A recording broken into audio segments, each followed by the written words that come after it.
अस्सलाम वालेकुम स्टूडेंट्स।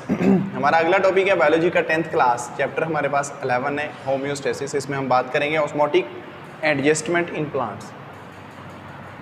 अब ऑस्मोटिक एडजस्टमेंट इन प्लांट क्या है, यानी कि सिंपली बात हम करें तो ओस्मो रेगुलेशन इन प्लांट्स।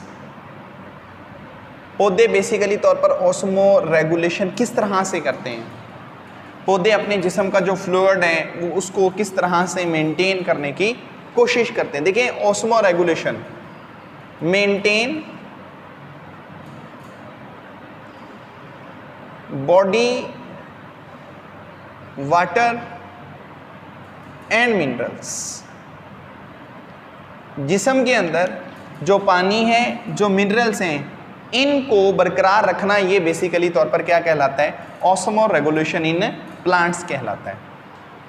आप यहां पर मेंटेन बॉडी कर लें या सेल कर लें, तो सेल के अंदर पानी या मिनरल्स को बराबर करना वो बेसिकली ऑस्मो रेगुलेशन कहलाता है। लेकिन हम बात प्लांट्स की ही कर रहे हैं, ठीक है जी।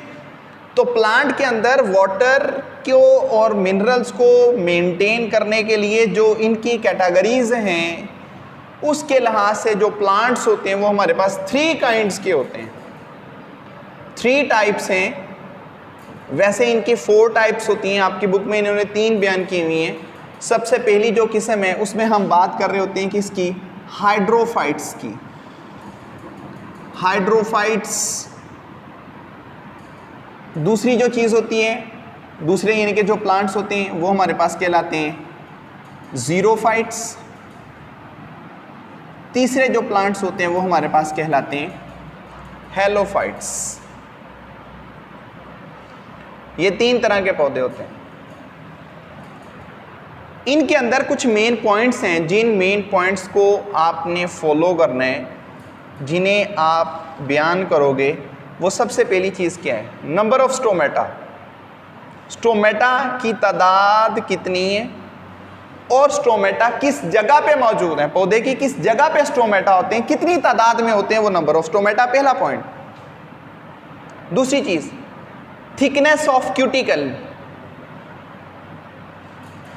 जो क्यूटिकल है वो कितनी मोटी है भी नहीं भी है, आप उसकी बात करोगे। तीसरी चीज, नंबर ऑफ, बल्कि वाटर अवेलेबिलिटी, पानी है या नहीं। फिर इसके बाद 4th पॉइंट, लीफ स्ट्रक्चर, पत्ता कितना चौड़ा है। फिर इसके बाद लेंथ ऑफ रूट, जड़ की लंबाई कितनी है, ठीक है जी। ये जो 5 पॉइंट हैं ये आप अप्लाई करोगे इन 2 पौधों पे, यहां पर ये अप्लाई नहीं होने, क्योंकि हेलोफाइट जो होते हैं ना, इनकी कैटेगरी ही और होती है। अब नंबर ऑफ स्टोमेटा कितने होते हैं, कहां पर होते हैं, किस जगह पर मौजूद होते हैं, वो देखेंगे। थिकनेस ऑफ क्यूटिकल, पहली बात ये, क्यूटिकल क्या होती है। क्यूटिकल असल में एक लिपिड कंटेनिंग कंपाउंड होता है। इसका बेसिक काम यही होता है कि इसने लॉस ऑफ जो वाटर है उसको प्रिवेंट करना है, कि कहीं पानी जो है वो जिस्म से बाहर ना निकल जाए, उसको रोकने का जो काम होता है वो बेसिकली तौर पर क्यूटिकल का होता है। फिर इसके बाद वाटर अवेलेबिलिटी, पानी नीचे मौजूद भी है या नहीं है। तो इसके बाद 4th जो पॉइंट है उसके अंदर है लीफ की स्ट्रक्चर, लीफ कितना चौड़ा है कितना नहीं है। लेंथ ऑफ रूट्स, हम इनकी बात करेंगे, ठीक है जी। सबसे पहला जो टॉपिक है वो है हाइड्रोफाइट्स। हाइड्रो इसका मानी होता है वाटर, लेकिन कौन सा वाटर, फ्रेश वाटर, ताजा पानी। फाइट्स कहते हैं प्लांट्स को। ये वो पौधे होते हैं जो बेसिकली तौर पर पानी के अंदर रह रहे होते हैं। कौन से पानी के अंदर रह रहे हैं, ताजा पानी के अंदर रहने वाले जो पौधे होते हैं उन्हें हम हाइड्रोफाइट्स कहते हैं। एग्जांपल ले लें, वाटर लिली, हाइड्रिला, डकवीड्स। ये कुछ वो पौधे हैं जो बेसिकली तौर पर पानी के अंदर होते हैं। या तो ये पानी के अंदर होते हैं या फिर ये पानी के अंदर क्या करते हैं, पानी के जो ऊपर फ्लोट कर रहे होते हैं, आधा हिस्सा पानी के अंदर, आधा हिस्सा पानी से बाहर होता है। ठीक है जी। हाइड्रोफाइट्स की एग्जांपल आ गई। हाइड्रोफाइट्स, इनका जो लीफ होता है वो ब्रॉड होता है, इनका ब्रॉड लीफ होता है, पत्ता बहुत ज्यादा चौड़ा होता है। चले हम बात कर लेते हैं किस चीज की, वाटर लिली की, जो कमल का पौधा होता है, वाटर लिली, इनका पत्ता बहुत ज्यादा चौड़ा होता है। कितना चौड़ा हो जाता है? 1 फीट तक चौड़ा हो जाता है। इनका पत्ता थोड़ा सा हार्ट शेप का होता है, इस तरह से इनका जो पत्ता होता है वो बना हुआ होता है, लेकिन उस पत्ते के दरमियान में बेसिकली तौर पर एक नोच भी मौजूद होती है। ये यहाँ पर नोच होती है, आप इसकी ये सेंट्रल पोजीशन लगा लें, यहाँ से यहाँ तक का जो फासला और यहाँ से यहाँ तक का फासला 6 इंचेस यहाँ से बनते हैं और 6 इंचेस ही यहाँ से बनते हैं। इसका मतलब है इनका पत्ता जो सा होता है 1 फीट तक चौड़ा होता है। जितना पत्ता ज़्यादा चौड़ा होता है, नंबर ऑफ स्टोमेटा की तादाद उतनी ही इसके ऊपर ज़्यादा होती है। अब एक तो बात यह कि इनका पत्ता चौड़ा हो चुका है, दूसरी बात यह पत्ते के ऊपर वाली सतह पे पानी स्टोमेटा की तादाद भी बहुत ज़्यादा है। अब फिर इसके बाद इनका जो ये लीफ होता है, लीफ, इसके ऊपर जो क्यूटिकल होती है वो बिल्कुल थिन होती है, आप ये कह लें ना होने के बराबर होती है, निग्लिजिबल होती है। ठीक है। फिर आखिरी जो बात इसके अंदर वो ये ऐसे पौधे होते हैं जो बेसिकली तौर पर रहते ही ताज़ा पानी के अंदर हैं, तो इसीलिए इसका मतलब है यहाँ पर जो वाटर होता है वो एक्स्ट्रा सफिशिएंट मौजूद होता है, पानी की मिकदार बहुत ज़्यादा होती है। इतना पानी इनके अंदर होता है कि पानी बाहर से इनके बॉडी के अंदर आता है, वो अंदर आकर इनको फ्लडिंग पैदा करता है, सैलाब पैदा करता है, जिससे इनका बॉडी का होम्योस्टेसिस डिस्टर्ब होने लगता है। ये फिर क्या करते हैं, उसको मेंटेन करने के लिए, यानी कि जिस्म के अंदर जो वाटर है उसकी एक्सेस मिकदार को जिस्म से बाहर निकालने के लिए क्या किया इन्होंने? पहली बात पत्ता चौड़ा बनाया, दूसरी बात स्टोमेटा पत्ते के नीचे नहीं बल्कि पत्ते के ऊपर वाली सतह पे रखे, तीसरी बात क्यूटिकल की लेयर ना होने के बराबर रखी। ये कुछ ऐसे प्लान थे जिस प्लान के तहत इन्होंने क्या किया, जिस्म से एक्सेस पानी जो सा था वो इन्होंने इवेपोरेट करना शुरू कर दिया। यहां से जितना भी पानी है वो इवेपोरेट होने लग जाता है, इन्हें डिहाइड्रेशन ही नहीं होती। ठीक है। तो जिस्म का जब एक्सेस पानी जो सा होता है वो निकल जाता है। इस तरह से ये क्या करते हैं, अपना होम्योस्टेसिस का ऑस्मो रेगुलेटरी मैकेनिज्म जो सा है उसको ये मेंटेन कर रहे होते हैं। ठीक है जी। इसके बाद जो दूसरे पौधे हैं उन्हें हम नाम देते हैं किसका? ज़ीरोफाइट्स का।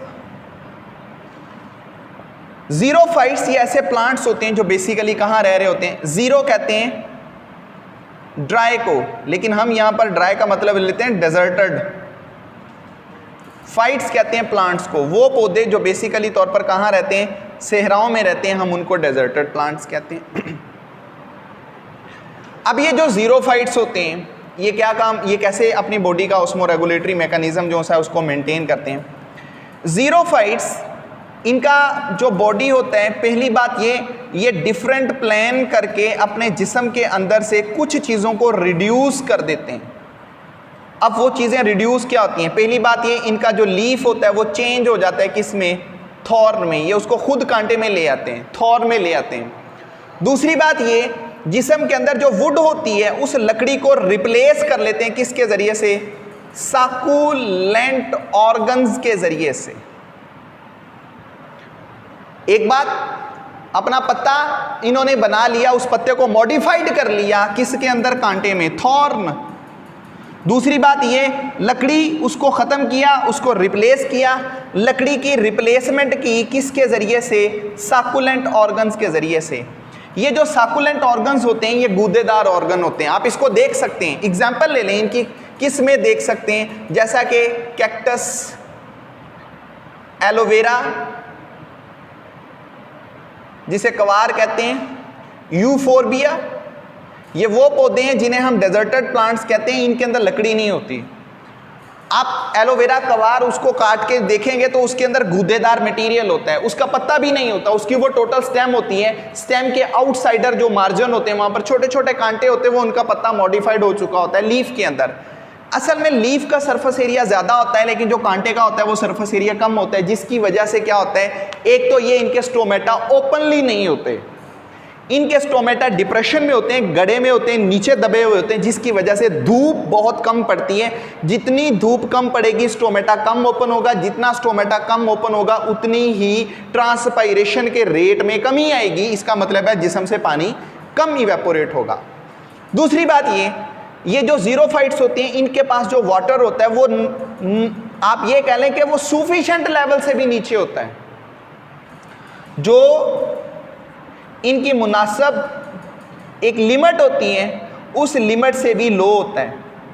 इन्हें फिर ज़्यादा प्रॉब्लम होती है कि अगर इनके जिस्म से वो पानी भी निकल गया जो एक सफिशिएंट लेवल से भी कम है, ये तो डिहाइड्रेट होकर मर जाएंगे। ये फिर क्या करते हैं, अपने जिस्म को मरने से बचाने के लिए ये स्ट्रेटजीज करते हैं, ये प्लान बनाते हैं कि जिस्म के अंदर जो पत्ता है उसको मॉडिफाइड कर लिया जाए, थॉर्न में जो वुड है उसकी रिप्लेसमेंट कर ली जाए साकुलेंट ऑर्गन्स में।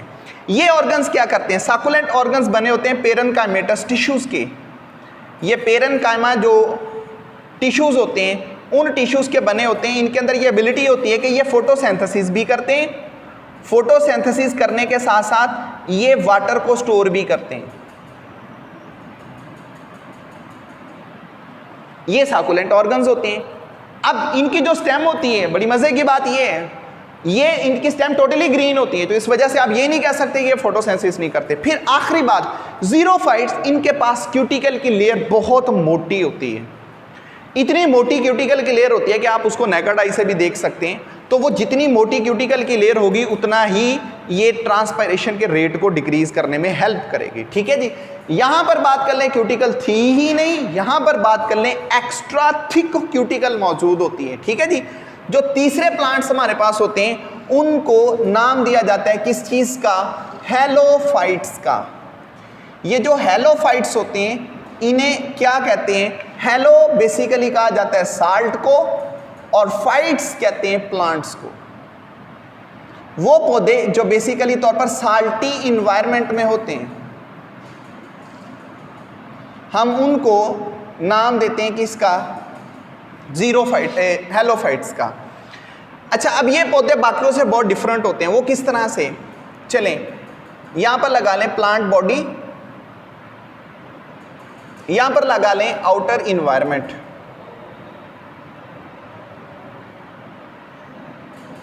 जो इनका प्लांट बॉडी होता है, इस बॉडी में साल्ट की परसेंटेज होती है 0.65%, जबकि जो आउटर इन्वायरमेंट होता है इसमें साल्ट की परसेंटेज होती है 3.5%। हमें पता है ऑस्मोसिस का एक रूल होते हैं। चलें हम हाइपरटोनिक और हाइपरटोनिक के लिहाज से बात करते हैं कि ऑस्मोसिस में क्या होता है। ऑस्मोसिस के अंदर जो वाटर होता है वो मूव करता है कहाँ से, ऑस्मोसिस में पानी मूव करता है अपने हाइपोटोनिक सॉल्यूशन से हाइपरटोनिक सॉल्यूशन की तरफ, लेकिन किसके अक्रॉस, एक सेमी परमिएबल मेम्ब्रेन के अक्रॉस। यानी कि पानी इस प्लांट के जिस्म से निकलकर बाहर चला जाता है किसमें, आउटर इन्वायरमेंट में। जब प्लांट के बॉडी से पानी निकलकर आउटर इन्वायरमेंट में जाता है, ऑटोमेटिकली जो बॉडी होता है ये बॉडी क्या होना शुरू हो जाता है, डिहाइड्रेट होने लगता है। इस डिहाइड्रेट से ये बॉडी मरना शुरू कर देगा। फिर ये क्या करते हैं, ये प्लान करते हैं। वो प्लान क्या है, ये जो प्लांट का बॉडी होता है ये बॉडी एक्टिवली तौर पर, एक्टिवली का मतलब है यहां पर एटीपी का ये वेस्ट करके क्या करते हैं, जिस्म के अंदर साल्ट और आइंस को भरना शुरू कर देते हैं। अब जब जैसे जैसे ये जिस्म के अंदर साल्ट और आइंस, साल्ट प्लस आइंस जिन्हें मिनरल्स कहा जा रहा है, ये उसको भरना शुरू कर देते हैं। यहां पर जो साल्ट की परसेंटेज होती है 0.65% से वो इंक्रीज होके 3.5% के करीब जाना शुरू कर देती है। यानी कि इसका मतलब ये हुआ, ये जो हेलोफाइट्स होते हैं ये इन्वायरमेंट के साथ चलते हैं, इसीलिए हम इन्हें कहते हैं ये आइसोटोनिक होते हैं। ये अपने बॉडी को आइसोटोन कर लेते हैं। जितना साल्ट, जितना जो मिनरल्स होते हैं वो आउटर इन्वायरमेंट में मौजूद होता है, ये उससे कुछ परसेंटेज ज़्यादा ही अपने जिस्म के अंदर रखना शुरू कर देते हैं, जिससे क्या होता है, जो वाटर है वो आउटर इन्वायरमेंट को छोड़ता है और प्लांट के जिस्म के अंदर आना शुरू कर देता है, जिससे ये जो साल्टी इन्वायरमेंट वाले प्लांट्स होते हैं ये अपने जिस्म का वाटर जो उनका लेवल है उसको मेंटेन करने में हेल्प कर रहे होते हैं। अब इनकी एग्जांपल ले लें, जो हेलोफाइट्स हैं ये क्या होते हैं, इनमें सी ग्रासिस, ये इनकी एग्जांपल्स में आ जाते हैं। जिसके अंदर ये क्या करते हैं, बॉडी में एक्टिवली तौर पर साल्ट, वो साल्ट ये कहाँ भरते हैं, अपने सेल के साइटोप्लाज्म में भी भर सकते हैं, अपने सेल के वैक्यूल में भी भर सकते हैं ये, जिससे क्या होता है, बॉडी जो सा होता है वो बिल्कुल कंपैरिजन हो जाता है किसके, आउटर इन्वायरमेंट के, जिस्म के अंदर और जिस्म के बाहर जो साल्ट होता है वो जब बराबर मिकदार में आ जाता है तब हम इसको आइसोटोनिक कह देते हैं। ठीक हो गया। ये एक तरीकाकार है जिसके अंदर वो क्या करते हैं, जो हेलोफाइट्स होते हैं वो अलग से प्लान करते हैं, लेकिन जो हाइड्रोफाइट्स होते हैं वो एक अलग स्ट्रेटेजी बनाते हैं, जीरोफाइट जो होते हैं वो अलग स्ट्रेटेजी बना के बेसिकली क्या कर रहे हैं, अपने जिस्म का जो ऑस्मोटिक जो कंसंट्रेशन होती है उस कंसंट्रेशन को मेंटेन करने की कोशिश कर रहे होते हैं। तो ये पॉइंट मत भूलिएगा, ये आपने हाइड्रोफाइट्स में और जीरोफाइट्स के अंदर बयान करने हैं। ये हमारा आज का लेक्चर है।